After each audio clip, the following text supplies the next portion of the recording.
Good afternoon, sports fans from all around the globe. I am your host, Jeff Dawson, East Coast Sports Investors, and this is your midday market report for Friday, April 8th, 2022. The busiest week of the year, hands down, in our lanes. Sunday, we closed with the NCAA women's final. Monday, with the men's final, with Kansas cutting the nets down. And Tuesday and Wednesday, getting ready for Thursday, which was the start of the Masters, the start of the MLB season. Yesterday, myself and my girls at the Garden for the NCAA Frozen Four. Hats off to Denver and Minnesota State, as they will be playing tomorrow for the hockey championship. But today I am blessed. I am honored. I've been trying to get this thing going for years. And I'll say I've been dragging my feet, but I'll just leave it there.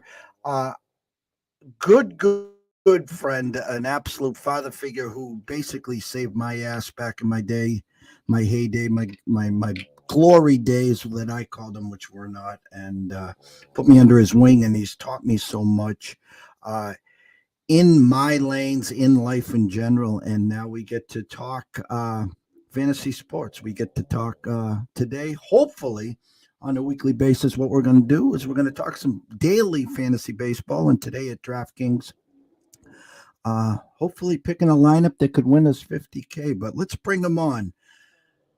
Mr. Shawn Childs from Sports Illustrated, from the NFFC, NFBC Hall of Famer himself. What's going on, Jeff? I like to say Groundhog Day, Shawn. It's the same day every day, but was blessed with M plus 6,000 as a first-round leader, as Cam Smith double bogeys the first hole and the 18th hole to kind of gift draft that cashing ticket, and 2-0 in bases with the Mets and the Astros. But how'd you start your first day in Fantasyland? I didn't have limited action last night. A couple pitchers pitched. Beaver didn't get through the fifth inning, was pitched all right. Velocity was kind of down. I had Bregman get a late home run. I have him on a lot of teams. He was kind of a guy that slid to the seventh round in 15-team leagues, but he was a player that I was very much interested in on a bounce-back season. I just view him as a potential top four player, and even a couple of years ago, he was probably top 15, player drafted in the NFBC, but the COVID year and last year he kind of struggled. So looking for a big bounce back, and it's good to see your guy getting a home run out of the gate. Hopefully they start off well. All right, your resume, for most people that don't understand, I can make the claim where you tap me on the shoulder and says this is where you want to be, and I'm talking about the NFFC and the NFBC. For people that don't know, it's a group, high stakes fantasy baseball and fantasy football. I remember the first year you were in it, I piggybacked off of you and have been in it since the second year. And I think they're almost 20 years in, with Greg, Tom, and now Derek a part of it. Talk about your insight leading up to that. I know you and I did some family, some small leagues, and then in comes the NFFC, NFBC. You saw the light before this thing even evolved, and now you've been in it. You're a Hall of Famer. Talk to everyone out there that plays smaller stakes, the ESPNs and Yahoos, and exactly what they're missing. Yeah, I think the beginning, we played in a local league with Errol Thompson was running.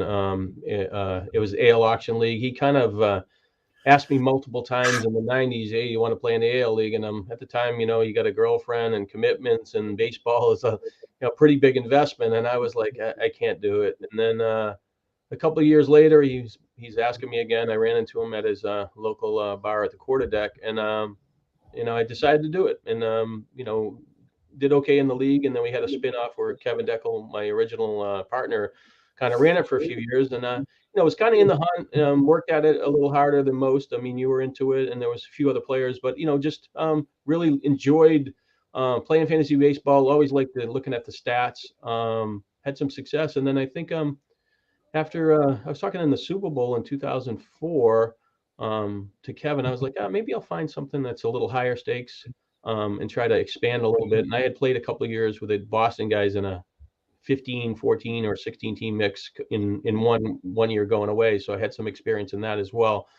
So I was already booked to go to Vegas. Had gone to, like, this is my fourth or fifth year in a row, for the NCAA tournament. I was going with my mom and my now wife, girlfriend for 27 years. I was in the drive-thru for a really long time, but I was already booked, and they were running an event when I was in Vegas, and it fit perfect. And I was fortunate the first year to win the AL auction by minimal points, but did really well in the overall in the main event. Came in third and won my league, and put 20,000 in my pocket. And then, hey, let's play football, because I was a commissioner of football league for our local guys. For probably 10 years, ran 3 leagues, pretty labor intensive, but really fun leagues at the time.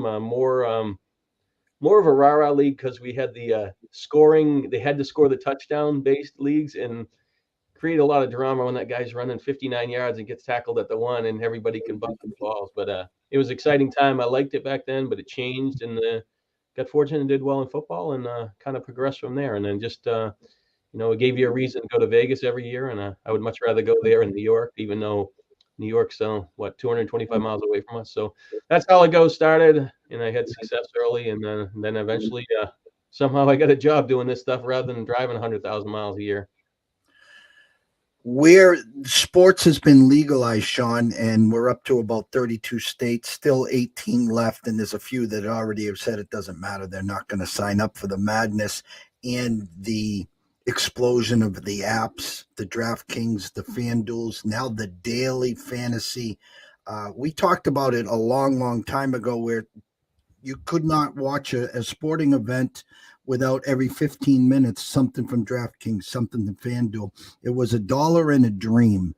And then in come the sharks, the whales, whatever you want to call them. And then they changed it to grab 5 or 10 of your friends and let's do a daily family game. High stakes seasonal leagues versus the DraftKings and the FanDuels. Will it be here 5, 10, 15 years from now, or will it eventually get sucked up where they're eventually non-existent? I could see the season long getting absorbed by FanDuel, DraftKings, and hopefully that doesn't end the live events. But it's interesting when I wrote something really long time ago, I think 2016, the daily game versus the season long game, and how the daily game wanted to be considered not a game of skill rather than luck or betting or whatever. Or they didn't want to be associated with betting. But then once they got approved for betting, they kind of could care less about the season long game. So it really kind of changed the whole market. The daily is an interesting dynamic. The betting is a whole nother world, and I mean, there's so many levels of it, because you have the player props. So the fantasy players have a second market where they can try to find some value and make some money at that. But it's all of these dynamics are there's a lot of work that goes into them. You have to be kind of fortunate, and you really have to be disciplined. So I think that long term, I think they'll kind of merge together. The NFFC, Greg can't go on forever. Greg Ambrosius, he's been running it, and when he moves on, I don't know where that goes, if they end up selling it. But they're positioned. I mean, if next year, I mean, they had the COVID year, and then we had a lockout for baseball. I expect next year to be unbelievably 20th year anniversary in Las Vegas. If they have no New York and Chicago, I mean, it's going to be explosive. Best year ever. It's going to be an exciting event, especially if they have the 2 weekends. I mean, one of them will be really dynamic. So I'm really looking forward to it. And even, in the football market, there's another couple of football events. And I just think eventually they'll get to the daily games. And that way they don't have to worry about that in-state, paying for the prices and stuff like that. It's a tough battle, because you don't have the margins in the season long like you do in the daily, because daily you can keep flipping it over and over and over and over, and the revenues are so much higher, but the margins there are still relatively low when you look at what their take is. For us, we're the dinosaurs because we enjoy the season longs. I make the trip to NYC every Labor Day weekend to battle against the best in the NFC, in the Classic, in the primetime events. I was blessed with your help and Scott's help to win 2 national titles in 2017 in football. On our website, we're sitting there smiling, holding that big $195,000 check. But without your work, without your analysis, your projections, and then our work throughout the season, we never could have got to that level. But with that said, in the dailies, you get instant gratification. So the following year, if you're in the one hole and you draft CMC and he's out for the season after week one, and then say in the two hole you drafted Hopkins and he pulls tears an ACL, he's gone. Your season's basically gone. Yeah, you're going to compete. You're going to try to find people off the waiver wire, but you're not going to match the expectations of a CMC or a Hopkins or whoever that wide receiver is. So I think the short-minded people in the long run say, well, the hell with that. Why would I invest $1,700 or $2,500? And Greg and them have $15,000 entries, $10,000, $5,000 entries. So I think outside looking in, they don't think they're not getting a fair value or bang for their buck. Yeah, the season long, you get more time. You got, prepare for the draft. There is injuries, and you got a longer season. There's definitely some but the injuries, even in the daily games, any given week, the first week of the NFL season, same thing. You draft McCaffrey, he gets hurt in the season long, he kills your thing. Well, if you're loaded up in the daily games, he gets hurt, he crushes the same thing, and you could have had a bunch of entries. So the injuries are still a factor in the daily games. But you always have, and especially in the football season, because it's more of an event, you have the fallback of the daily games for football to keep you ahead in the game for all season and have some excitement. You invest in the season long. You want to draft, you want to get the players you like, and then you can kind of subsidize it if you're out of it. And if you're not, and your team stays healthy, you can kind of push your way through and hopefully have an exciting season. But I think they're both comparable. I like football, playing daily fantasy football better than baseball, because just doing the writing for, when I get to, May 1st to June, I'm writing about football and doing research. So you're at the computer 8 or 9 hours a day. And then to do baseball, you got to look at the lineups, the weather, and it's like a little more intensive from like 5 to 7. And then you watch the game. So the day never ends. So I think ideally, I wish the baseball events had the best night slates are Tuesday and Friday. So why don't they have the big days on those two events? Have the big qualifiers, the biggest thing, and they'll have the other action on the other days, but then make it more of a 1 or 2 day week where it's the really big events. And they've kind of got away from that, and I don't follow it as close. I'll dip in once in a while when I'm looking at it, and especially like right now, you're saying the beginning of the year. I mean, nobody knows the player pool is better than us guys playing the season long. We did all the research, and we're hope, but baseball, you could have the greatest player in the world and he could face the worst pitcher and he does nothing for a day. So that's the downside. So I think it's like those guys that play Katarian kind of gain edge, especially in the short slates like tonight and even today. And look at the Red Sox, got Cole on the mound, and 2 or 3 pitches in the game, he's already down 2-0 and struggling, and then Eovaldi gives up a 2-run home run to Rizzo right away. So baseball is such a wild game because on any given day, a team can outscore the best team. All right, so before we dive in today, so what we're hoping to do here, obviously based upon your busy schedule, because before you know it, you'll be writing for football, but we're kind of going to call this the Shawn Childs Coach's Corner, where what we're going to try to do on a Friday is pull up one of the slates. We're going to have you walk us through your analysis of today's card, and we're going to actually put whatever money's in. I think today would be $18, $50,000 for first. They're calling it the MLB 200K bat flip. And you're going to walk us through your thought process on how you came across this team and maybe what the novice or the beginner looking outside in would be looking at. And I just want to state this, that we do have a friend in this business, Mr. Potts, that has won $1 million at FanDuel, has won $1 million at DraftKings, and is currently in the lanes and very successful as a daily player. And you talked about all the time and effort that it takes. Does it take a different breed, Shawn, or is it just the big bankroll, the break to win an event like that where you have more flexibility, you can take more hits, or is it just something pure luck, or is there a lot of skill involved in it overall to try to do this as a profession?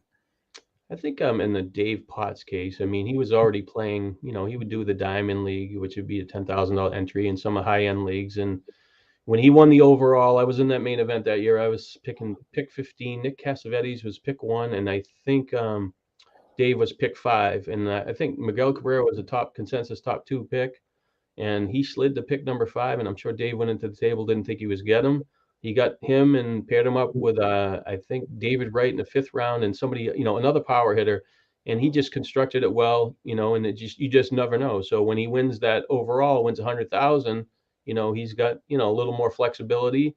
I think it's pretty much before the rise of the daily games, and then he's in that one final where what was it in Colorado with a water main break, where he was in the lead and he went against the grain, and he had the Red Sox and I think the Angels in that matchup. I'm not 100% sure, but I there think was it was the Astros.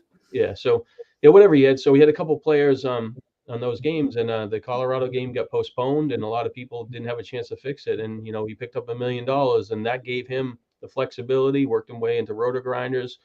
Hit that other one. I think it was a Yankee stack at the bottom of it. Won another $1 million, and then got in a good position. Now he writes, and he's is a singer songwriter and worked hard in his career and put a lot of time in, but he got the flexibility, and he's turned it into a great career. And so until you catch that break of financial flexibility, I mean, it's kind of hard to justify spending a ton of money on daily each day, which if you're going to play the head-to-head matches, you're going to have to put in some money to make it worth your time. Like for me to put a $25 game head-to-head every day and put a lot of time in it, what's that worth?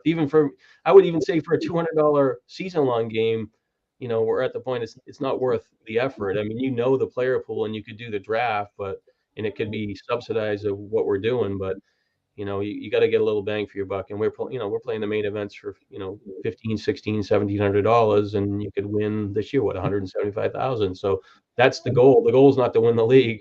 Unfortunately, the pressure on, especially for me, is I got to win the overall, or they're going to kick me out. But that's another story. But anyways, so that I think you have to develop the bankroll, but you need a balance in life where you can afford to do that stuff. All right, I'm going to pull up here. So you know me, I am not the sharpest knife in the kitchen here. I'm going to hit enter here. We're going to see if I'm in. And I know you already wrote up today's matchups. And let me just see if this will take. Come on, Betsy. All right, we're in. So I'm going to switch here, Shawn. Bear with me. Let's go here to here to here. Go here.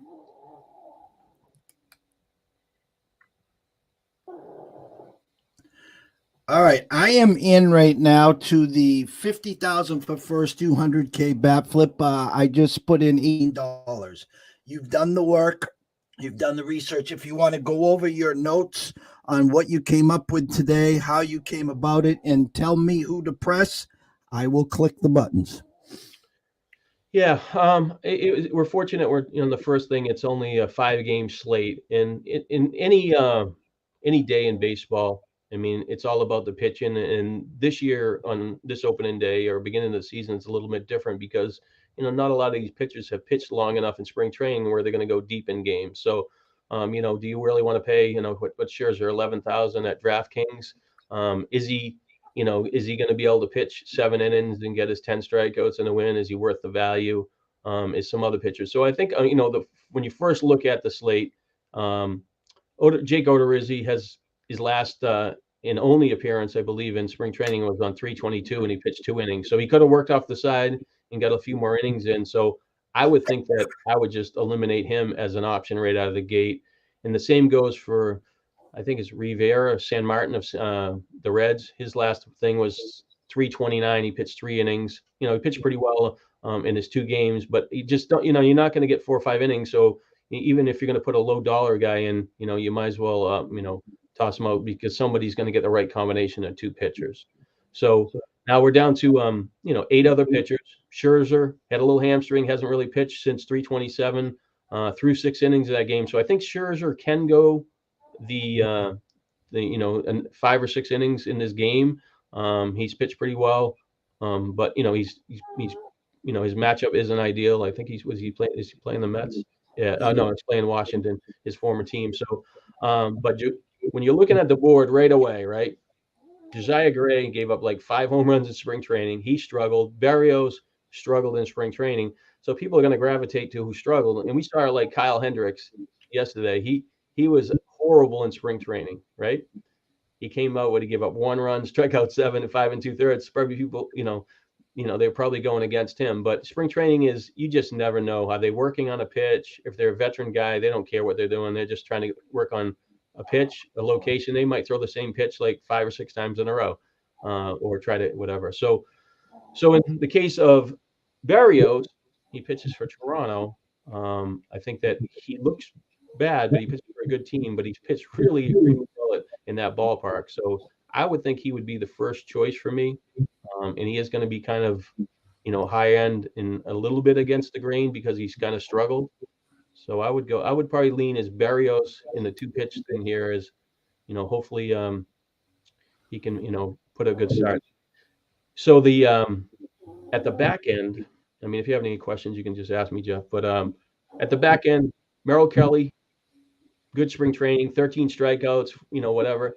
People, when you got 10 pitchers, they're going to pick this guy. So, I mean, he's going to be the kind of a favorite. Do you really want to be the favorite today? I don't think so. I think you want to be kind of a contrarian, especially on the pitching slot. So I think that Josiah Gray they will go against, and I think Merrill Kelly will be the pitcher they gravitate to. But I really actually think Josiah Gray has a lot of upside. I don't really like his matchup, but I think his arm is, a guy that was like a really low ERA in the minors, struggled in the majors in his last year, struggled in spring training, but he does have a high upside. He might take him a couple starts.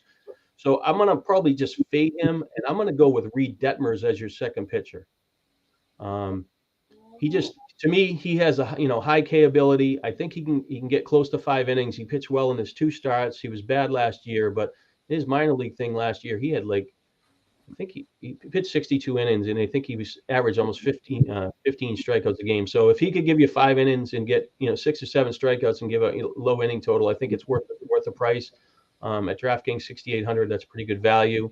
So that's where I would probably go with the pitch. And Morton doesn't have a good matchup. Manaea looked bad in his last game, but he did pitch 5 the game before. He is on the road. I think he'll be okay. And John Gray on the road against Toronto. I mean, I think that's kind of the lowest guy on the board.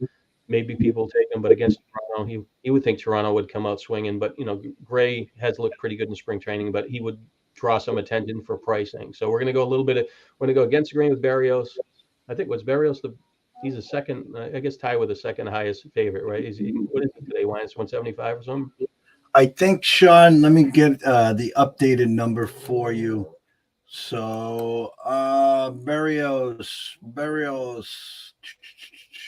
up to 160 right now, 174 at win. The consensus number right now is around 160. Okay. So all right, so yeah, we'll go with Berrios and save a little bit with Detmers. And we'll just take the strikeout ability. And in Detmers' last out, he went on 4-1, he went 3 2/3, but he could go a little bit more, and he's a little bit of underdog, and he's at home. But so when you're doing the daily game here, most of the time you're going to try to find a stack of 5 players, of core players, and sometimes you're going to, if you got multiple entries, you might mix it up a little bit and be a little bit in the lineup. But when you have going with Toronto, their players are going to be relatively expensive. So I'm going to go. Again, I want to try to be against the grain here a little bit. So I think some of the Padres are interesting to me, but I don't know if that's the pure stack. So the Braves, you would think would come back in a big way today, wouldn't you? I think that's what everyone's thinking. And it's funny when you put your 2 pitches together. I guess my first question would have been the chalk. You think would have been Scherzer with Kelly, correct? Yeah, Scherzer and Kelly would be the top 2. But Scherzer, because he has that little hamstring injury and he's 11,000, people will try to beat him. Morton, 8,400, pitching at home, looked okay. In his last start in spring training, it was like 4 2/3 on 327. But I guess he threw on a minor league game where you don't really know where he went, but he probably got his 75 pitches in. it's hard getting pitch count. I think the only two pitchers I got a pitch count on are Gray threw 84 in his last start, and Merrill Kelly only threw 62. So 62 for Merrill Kelly still isn't, he's only going to get to 75. So yeah, Odorizzi, I could see Odorizzi even, pitching only like 3 innings. But anyways, yeah. So the Braves, the Mets are kind of intriguing. Some of them, but they're going to be kind of favorites. So I think I would probably try to pick it away at a couple of Mets. Maybe use the Braves and try to locate that stack that we can make this work. Okay. They have it set up here for catcher, but you can bump me along to any position you want me to click on, and we can go from there. You might as well skip catcher for now, and that's going to have to be a filler for at least. As far as the lineups are probably not in. Are the Braves in yet? I mean, it looks like DRNO, you got him listed as a starter, right? DRNO is a check, yes. So it looks like the Braves are in. All right, so let's go with the Braves, top of the lineup and see what we can fit and where we can get at this. We might only be able to get 4, maybe we can get 5. Okay. So Olson is 5,500. And Cincinnati's lineups in. Votto is you're going Braves, though, but Votto is in and Nate Lowe is in. We can go back, and if any of these guys are scratched before first pitch, I know you'll be out, but I can go back and so yeah, I would go with Olson. Okay. And I also made a note on the the players on the teams I viewed as the worst bullpens were the Nationals, Diamondbacks, and the Rangers. So those are the games that when you're looking for especially a stack, you're looking for that follow through if the game gets kind of out of hand. And the Reds are okay, but they don't have a great win. But we're going to stick with Atlanta anyways. But that's just a sub thought of can they chase it? And nobody's really pitched a lot of innings so far. So Olson, Albies, Riley. Okay. Shortstop. Where do they have Swanson hitting today? 8th. All right, let's try to avoid him. Let's go to the outfield.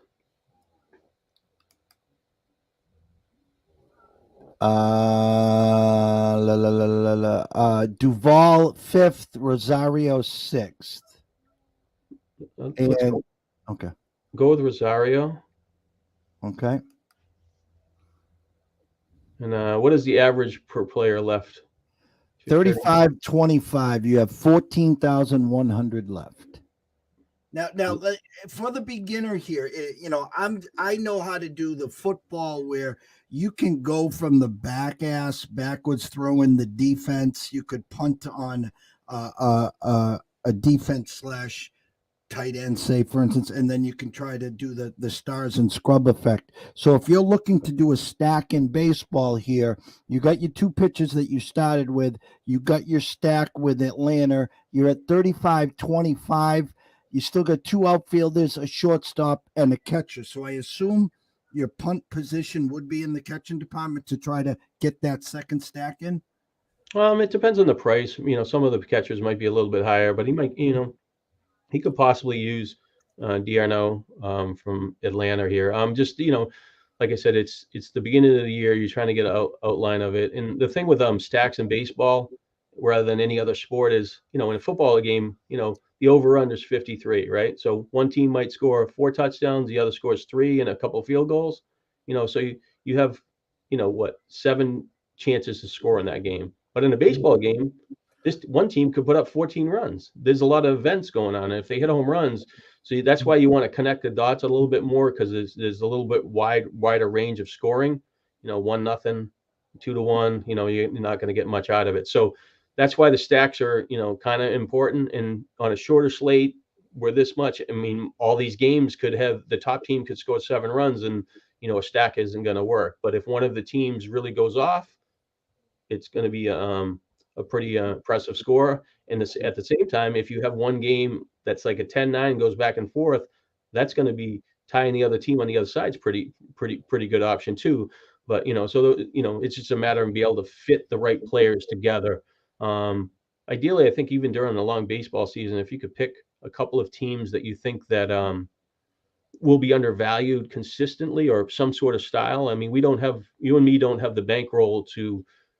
I can't play daily baseball and put a couple hundred every day. I'll get run over, unless I win. I mean, I'm unfortunate. I'm not the guy that's looking to take the bunt singles and play head to head for $25.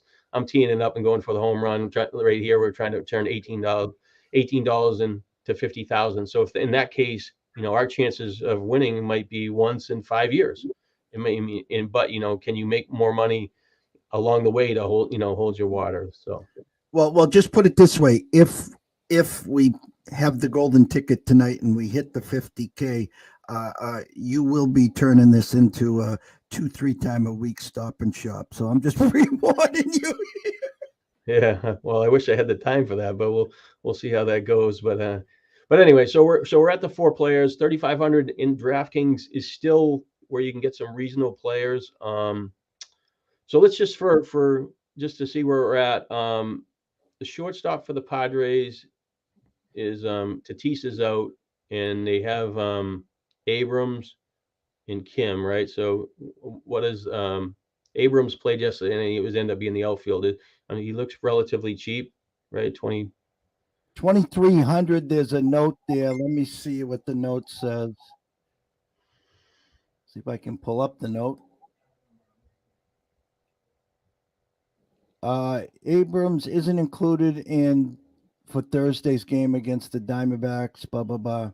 Nothing major. So currently they don't have their lineup in. But again, if we got to do that for purposes now, we can move them in, and then I'll be checking to see who's in. As of right now, Garcia's in at second/short at 2,500 for Atlanta. Corey, where is Garcia hitting? Ninth. Okay. All right. The Abram guy is, he drew a little interest, and I saw somebody draft him really high late, but he's like a real speedy guy that doesn't show us a lot of speed in the minors, but he could steal a couple of bases. I don't really think his power is there. So for him to be a win, for me, he'd have to, maybe go 3 for 4 and steal a couple of bases or a couple hits.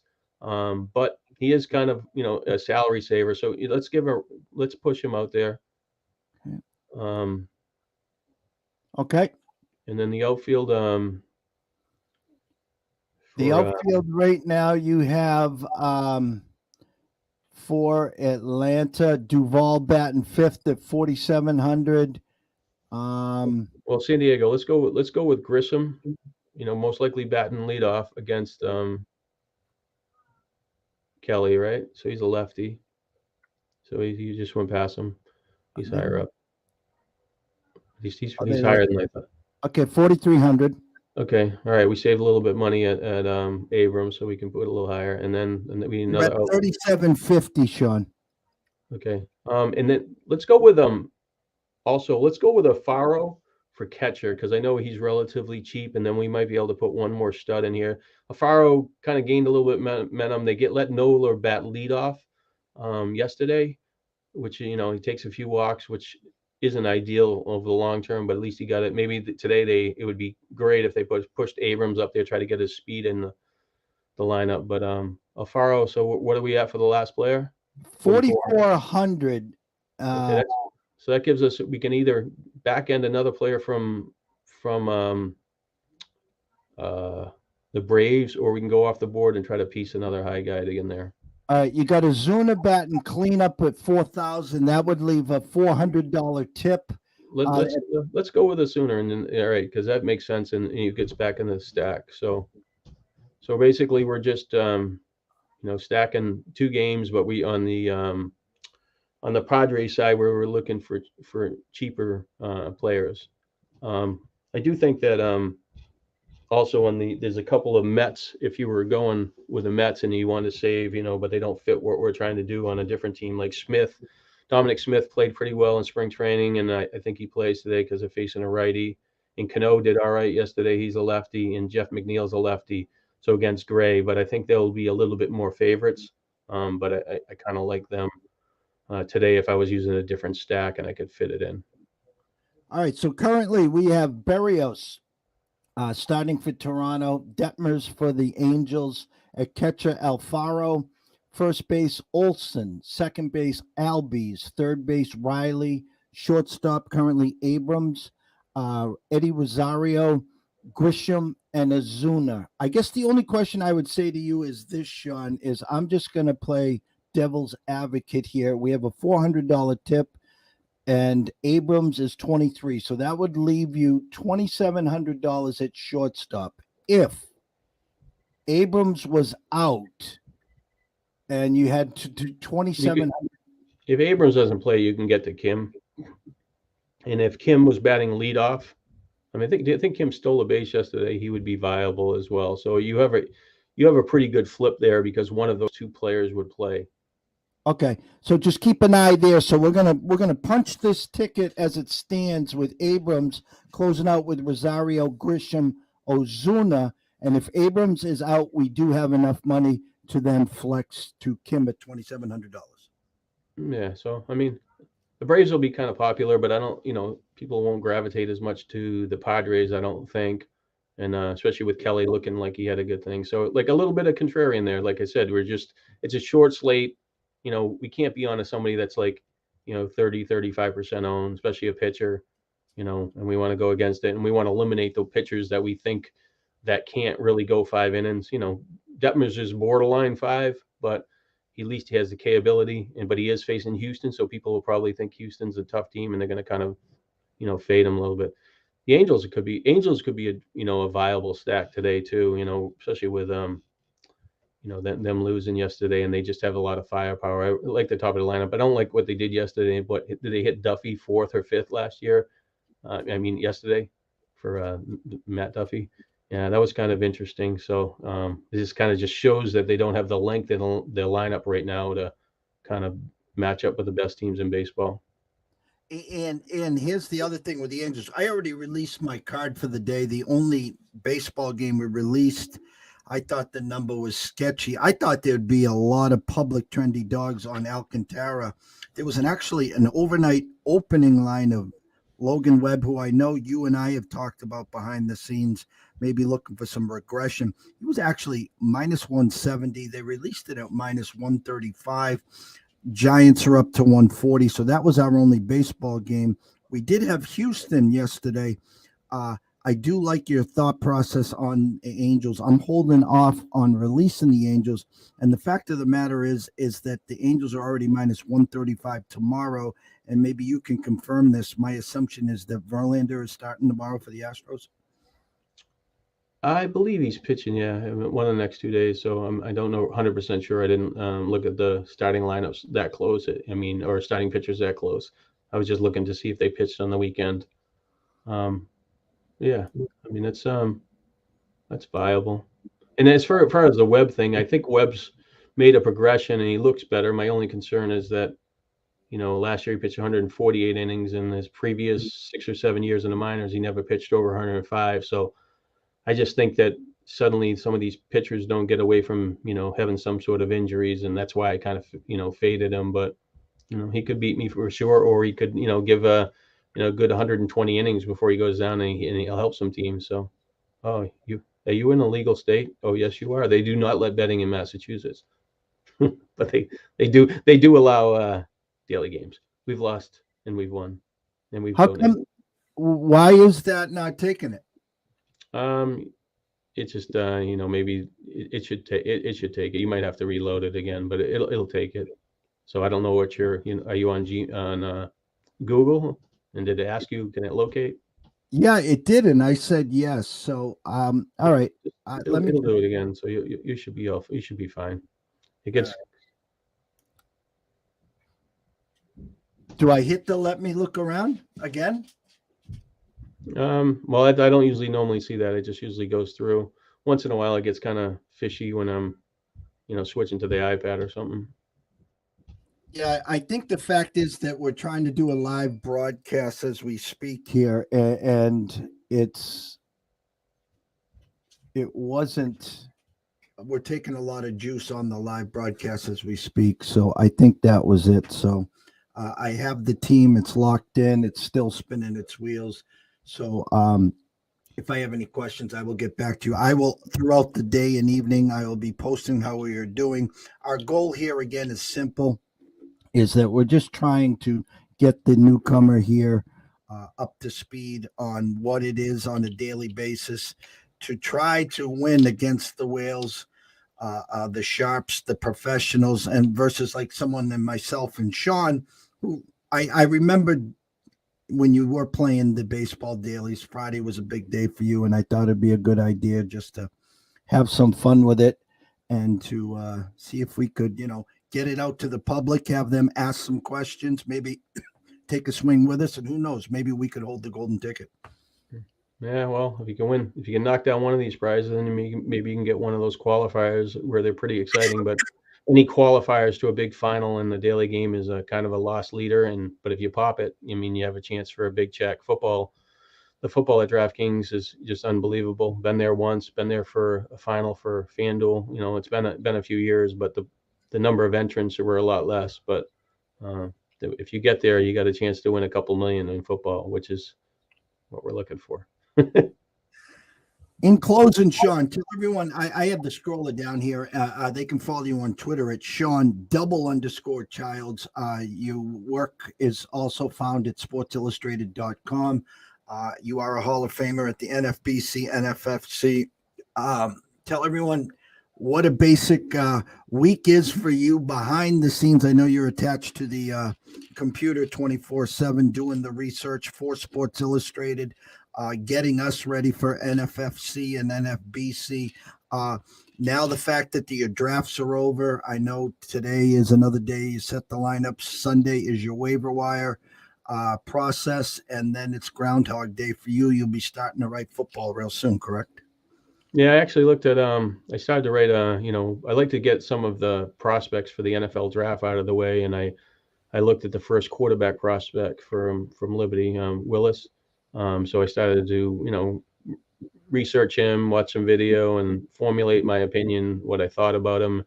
And I'll probably do that for 5 to 7 quarterbacks, depending what it is. So I'll basically the next 2 or 3 weeks are getting ready for the NFL draft and do some prospects.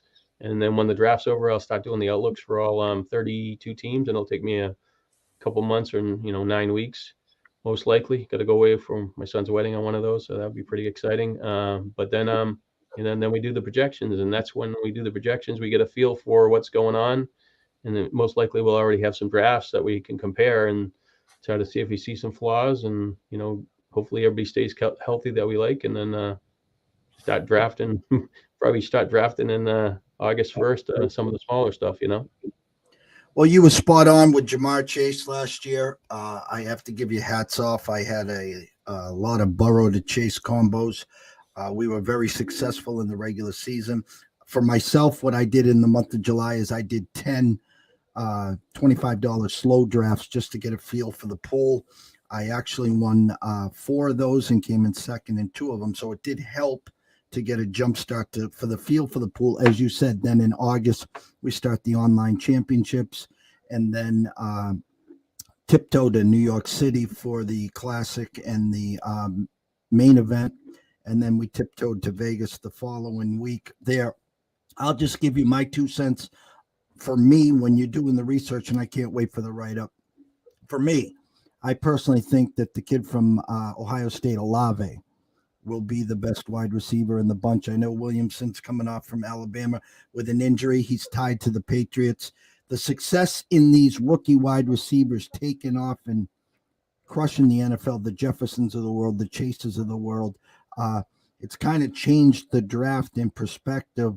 Do you see the same thing in closing, that it's now if you see a stud like a wide receiver? I curse the Bengals for not drafting the old lineman to help Burrow coming off the torn ACL. I was wrong. I had egg on my face. Chase was the play. Obviously, the success there got him to the Super Bowl. Do you see that's the way to go in the wide receiving core? I think people in the NFL might gravitate to staying in the NFL for the recent success, some of these guys, but a lot of these Jeffersons and Chase, T. Higgins, they had the foundation skill set to be able to run good routes. They had speed to get deep and make plays all over the field. So I think, they're not all the same. You can't lump them all the same. You have to be looking for. I mean, ideally, you would like to see them guys, catch the ball with their hands with consistency and velocity and run good routes and be able to handle, some physicality at the line of scrimmage to get off the snap. So I think that you got to be careful because we've seen it how many times that, there is a minefield out there.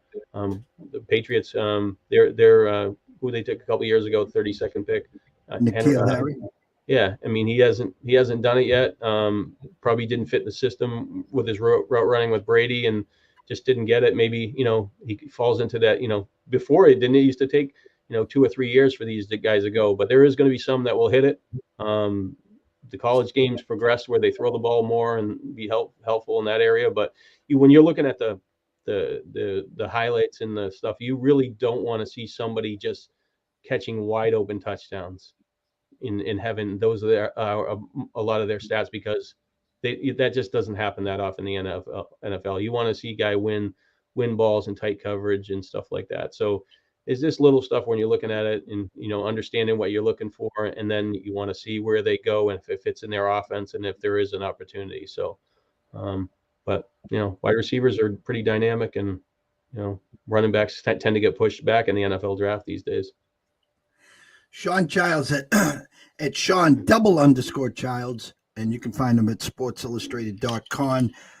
Thank you so much for your time and your effort. Hoping that we can do this on a weekly basis. I will make sure that it fits your busy schedule, especially when you start writing football. We thank you.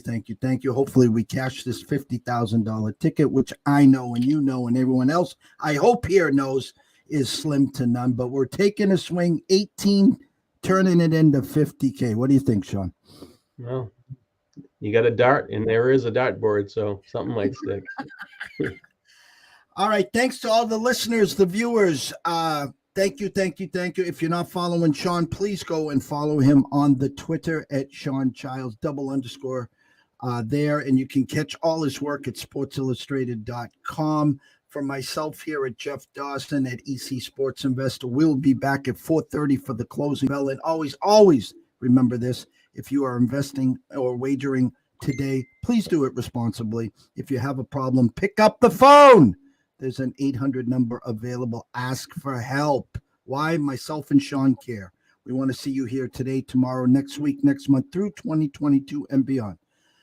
Have a blessed day. Enjoy the Masters. Enjoy MLB. Currently, as we speak, the Red Sox have 3-3 in the top of the 6th, and Giolito a 3-0 lead in the bottom of the 5th at Detroit. Cash some tickets, have some fun, and we will see you soon. Thanks for having me on. Anytime, my brother. Anytime.